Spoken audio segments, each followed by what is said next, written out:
So many people talk about changing their lives. They want to do something different. They want to make more money. They want to have a better body. They want to have better relationships. They want to feel a better sense of purpose.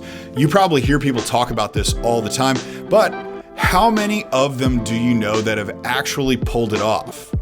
This is one of the greatest mysteries that led me to the space that I'm in, was trying to figure out why people don't just do what they say they want to do. It seems so simple, doesn't it? If you want this, then you'll simply go get it, but that's not really how human nature works. So despite the talk of wanting to change lives, there are really only 4 things that I've identified as reasons and triggers that will get somebody to say okay, fine, I am ready to make the change. And I'm going to share with you what those 4 triggers are in this video here. What I need you guys to do is recognize for yourself which one of these you're either in right now or you're closest to, and I'll talk through how to identify these things so you can get a little bit better perspective on it, and hopefully make the shift that you need to make. Hopefully by the end of this episode, you are going to have figured out which one of these you are, and 2, you're going to figure out really how to make the shift from thinking to actually doing. So I mentioned people only change for 4 real reasons, and the first one is that when they hurt enough, they have to. So if you hurt enough, if you're in enough pain, then you're going to have to make a change.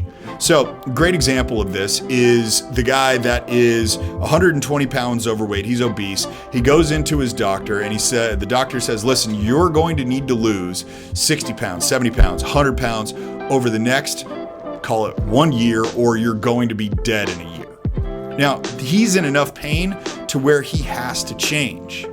This is the number 1 reason why people change, not obesity, pain. The good news is that humans experience pain in all sorts of different ways. Being broke is painful. Being obese is painful. Being lonely and in no relationships or in bad relationships, that's very painful.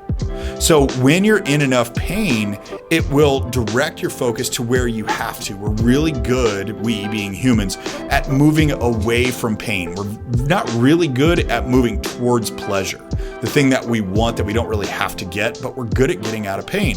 If you can't pay your bills and you know that you're going to have to sell your house or have it foreclosed upon if you don't figure something out in the next 3 months, then guess what your level of intensity is going to be?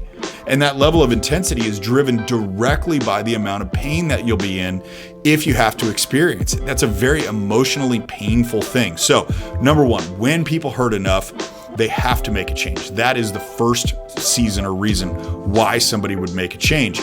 The second one is when they see enough, they are inspired to. So when the person sees enough, they're inspired to make a change. This is when they see the possibility shown through the example of another person. One of the best things that I have ever done in my life is start investing in people who were ahead of me at whatever I wanted to get good at, whether that was a relationship thing, a body thing, or a business thing primarily is what I've invested in myself with. When those people are there to show me the example of what's possible for me. So when I see those things, I go there's a lot of compelling evidence here that shows me that I can do it. And therefore I become inspired to go out and do just as much as those people that were ahead of me have done. And they've just given me the skill set to do it because I paid them to get me there. So when you see enough, you are inspired to. This is actually really relevant and reminiscent of the story of the first guy that broke the 4-minute mile. I forget what his name was. It might've been Prefontaine. But anyway, there was a guy that broke the 4-minute mile, and this was something everybody was trying to do. They were all trying to figure out how to run faster, a mile faster than 4 minutes, until one day some guy just did. And I don't know how he did. I don't know the story surrounding that, but he did it. And what that did was it showed everybody else. They saw it. They were inspired to do it, and as a result of that, people started breaking the 4-minute mile all over the place. And everybody saw enough so that they were inspired to. Third way that people actually go through change and they actually make the change that they want to make is that when they learn enough, they want to.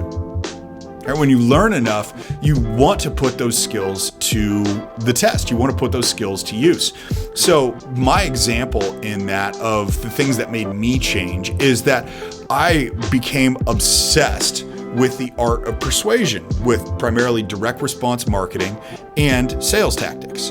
And so I learned so much. I went to every seminar you could go to. Like I said in the last thing, I hired a bunch of people that were ahead of me to teach me how to go about doing this.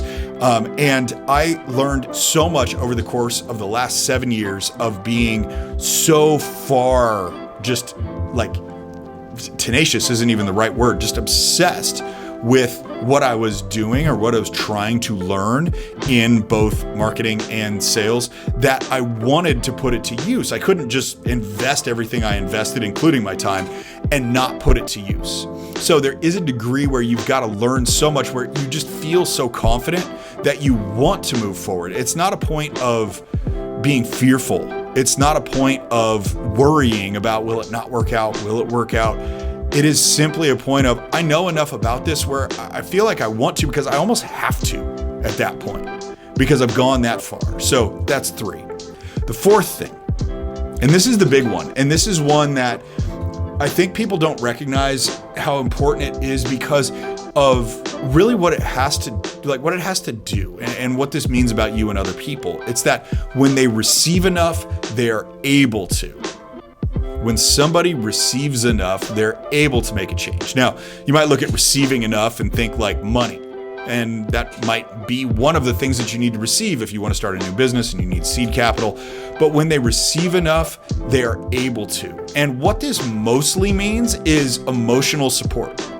We are so full of doubts about ourselves that we believe that if we try something, it's most likely going to fail because we've had a past experience of failure. Everybody's got a past experience of failure that they most often use as an anchor to stop them from going forward towards any meaningful thing that they're trying to accomplish in the future.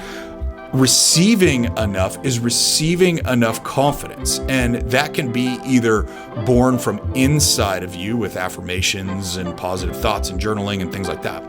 But more often, it's received from outside of you with other people who are believing in you. And for me, that person is my wife, who constantly believes in me. And I've had a bunch of things that I've failed at. I go and I attack a marketplace that I think is there, and it doesn't work out. And we invested a bunch of money in it, and it didn't work. And she goes, okay, cool, what's next?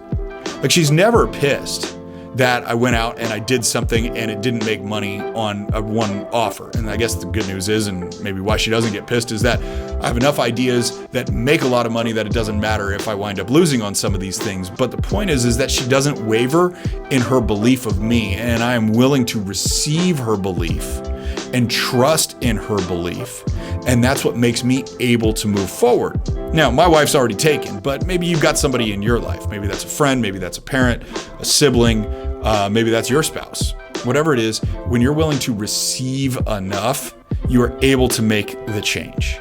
So what I want you to do, now that we've gone through all 4 of these things, is identify which one you believe you are in or which one you believe you need. And the way to figure this out is that really it's like, take a list of all the pains that you're experiencing right now, every pain that you've got in your life. And if you do that, then you'll figure out if you have to make a change. We've got to take inventory of what those are. Or take inventory of the examples that you see around you in the marketplace. There are tons of examples of people who have whatever you want. There are people out there right now who have the body that you want. There are people out there right now that have the relationships that you want. There are people out there right now that have the money that you want, as evidenced by their houses, cars, vacations, clothes, all that sort of stuff. So there are people out there. Take inventory of who you see in the marketplace. Take inventory of what you've learned. Like, take inventory of your skill sets. People don't do that nearly often enough, is figuring out, like, what do I know how to do? What is my skill here? What have I learned? What have I been obsessed with? What have I been interested in over the last couple of years that I feel like I've really got a skill around right now? Okay, great. What could I do with that? And then the last piece of it is to understand and figure out, take inventory of who it is that believes in you. and what do you need to receive from them to move on. And as always, if you like today's episode, give it a like. Also subscribe to the channel. Tons of new content coming out for you guys every single week. Also hit the subscribe button. I don't want you to miss the next video, because the next video might be about that exact thing that's going to give you the pivot you need to make the result and the change that you know you want. Thanks for watching this video, guys. I'll see you on the next one.